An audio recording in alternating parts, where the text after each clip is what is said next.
দেখিয়েছি যে কীভাবে পদ্মের টিউবারটা আমি এই গামলায় প্রতিস্থাপন করেছিলাম। তার দিন 7 পরে রেজাল্ট তোমাদেরকে এবারে চলো দেখাই। এই দেখো, প্রত্যেকটা যে চোখ ছিল সেই চোখ থেকে কিন্তু এই যে ছোট ছোট কচি কচি পাতা বেরোতে শুরু করে দিয়েছে। বাগানপ্রেমী বন্ধুরা, এর আগের ছাদ বাগানের ভিডিওতে তোমাদেরকে দেখিয়েছিলাম কিভাবে পদ্ম গাছের টিউবার সংগ্রহ করতে হয়। আজকের এই পর্বে তোমাদের সাথে যেটি শেয়ার করব সেটা হলো এই কালেক্টেড যে টিউবার, সেই টিউবারগুলি আমি কিভাবে আমার গামলায় নতুন করে প্রতিস্থাপন করলাম এবং তার 7 দিনের মাথায় আমার যে টিউবার থেকে ছোট ছোট পাতা নতুনভাবে ছাড়িয়ে কি সুন্দর একটি পদ্ম গাছ তৈরি হয়েছে। চলো তাহলে আজকের ভিডিওটা শুরু করা যাক। গত বছর আমার মোট 5টি গামলায় আলাদা করে 3টে ভ্যারাইটির পদ্ম গাছ তৈরি করতে সক্ষম হয়েছিলাম। তো সেই 3টি আলাদা জাতের ভ্যারাইটির পদ্ম গাছের টিউবার জোগাড় করে আমি এবছর আপাতত 3টে গামলাতে বসাতে চলেছি 3টে টিউবার, এবং বাকি গামলাগুলোতে আরও নতুন 5 ধরনের পদ্ম গাছ করার ইচ্ছা রয়েছে এবছর। বন্ধুরা, আমি 3টে টিউবার, এই দেখো আস্তে আস্তে সুন্দর সুন্দর পাতা বেরোচ্ছে, এই 3টে টিউবার আমি এবার প্রতিস্থাপন করবো। ওখানটায় আমার 8টা মতন গামলা আছে। তো আপাতত 3টেতে আমি এই টিউবার প্রতিস্থাপন করতে চলেছি। আরও নতুন কিছু ভ্যারাইটি আসছে, সেই নতুন ভ্যারাইটিগুলো আমি বাকি গামলাগুলোতে প্রতিস্থাপন করবো। এই কারণে আপাতত এই 3টে টিউবার রাখলাম আমার কাছে। আর বাকি যে টিউবারগুলো রয়েছে এই গামলায়, সেগুলি আজকে রবিবার রয়েছে, সেই টিউবারগুলো বেশ কয়েকজন আমি দেবো। তো আশা করি এবার এই পদ্ম গাছের রিপোর্টিংয়ের যে দ্বিতীয় পর্যায়ে, শেষ পর্যায়ে যেটা, সেটা আজকে করে দেবো। এই প্রতিস্থাপন করে দেখো প্রত্যেকটা কিন্তু সুস্থ রয়েছে, এই দেখো পাতা ছাড়ছে। চলো কীভাবে আমি গামলাতে এই টিউবারগুলো বসাচ্ছি সেইগুলো একবার তোমরা দেখে নেবে। এই জিনিসটা মাথায় রাখতে হবে, এই যে চোখ থেকে পাতাটা উঠছে এইটা উপরের দিকে থাকবে, ন্যাচারালি বুঝতেই পেরেছো। উপরের দিকে থাকলে তবে পাতাগুলো কিন্তু লম্ব হয়ে জলের উপরে উঠতে সুবিধা পাবে। ঠিক আছে, চলো দেখি। মাটিগুলো আমার একদম ভালোভাবে পছন্দ হয়ে গিয়েছে। সাইড করে আমি এবার বসিয়ে দিলাম। খুব সোজা একটি কাজ, মাটি দিয়ে ঢেকে দেবো।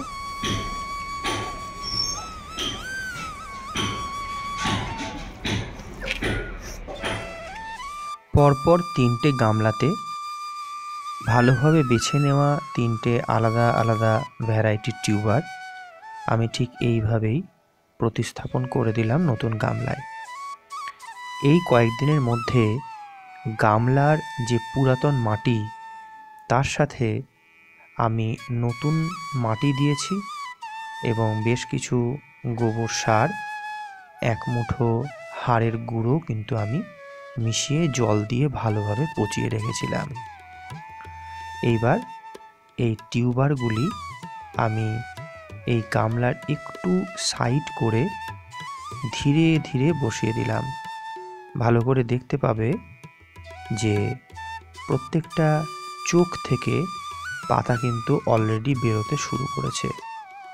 যেদিক দিয়ে পাতা বেরোচ্ছে সেই দিকটা উপরের দিকে রেখে আমি এই টিউবারটা বসিয়ে খুব আলতোভাবে চাপা দিয়ে মাটি দিয়ে দিচ্ছি। জল দিয়ে দিতে হবে। আজকে হচ্ছে মার্চ মাসের 3 তারিখ। এবার মার্চ মাসের 3 তারিখ থেকে প্রায় 1.5 মাস ধরে নিচ্ছি, এপ্রিলের মাঝামাঝি থেকে ফুলটা পাওয়ার আশা করতেই পারি। তার মধ্যে যে স্টেজগুলো আসতে চলেছে সেগুলো কিন্তু তোমাদেরকে আমি দেখাবো। যে এর পরের গাছের যে পরিবর্তনটা ধীরে ধীরে কীভাবে হচ্ছে সেটা কিন্তু আমি প্রোগ্রেসিভ ওয়েতে দেখাতে থাকবো। আর প্রথমে 7 দিন মতন আমি গামলার যে জলটা সেটা পাল্টাতে থাকবো ওভারফ্লো করে দিয়ে। তাতে কী হবে, যে নোংরা যে জলের উপরে যেগুলো ভেসে থাকে সেগুলো কিন্তু থাকবে না, সেটাই গাছে ছত্রাক লাগার প্রবণতাটা একটু হলেও। বন্ধুরা, 7 দিন পরে আমার সেই প্রতিস্থাপিত নতুন পদ্মের টিউবার থেকে দেখো এবার সুন্দর সুন্দর পাতা ছাড়তে শুরু করেছে।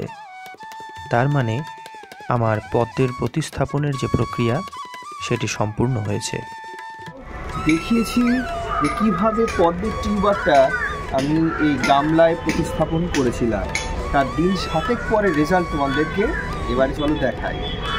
এই দেখো, প্রত্যেকটা যে চোখ ছিল সেই চোখ থেকে কিন্তু এই যে ছোট ছোট কচি কচি পাতা বেরোতে শুরু করে দিয়েছে। বীজ থেকে যদি আমরা এই প্রচেষ্টাটা করতাম, কারণ আমি 2 বছর 2.5 বছর আগে কিন্তু বীজ থেকে এই পদ্ম গাছের চারার একটা চেষ্টা করেছিলাম, হয়েও ছিল, অনেক বড় গাছপালা হয়েছিল, কিন্তু কোনো একটা অজানা কারণে ফুলটা হয়নি। যাই হোক, তো বীজ থেকে চারা গাছ তৈরি হতে যে সময়টা নেয় সেটা কিন্তু বেশ টাইম টেকিং, কিন্তু এই টিউবার থেকে যে চারাটা তৈরি হলো সেটা কিন্তু মাত্র 7 দিনেই এত সুন্দর গ্রোথ দেখিয়ে দিল।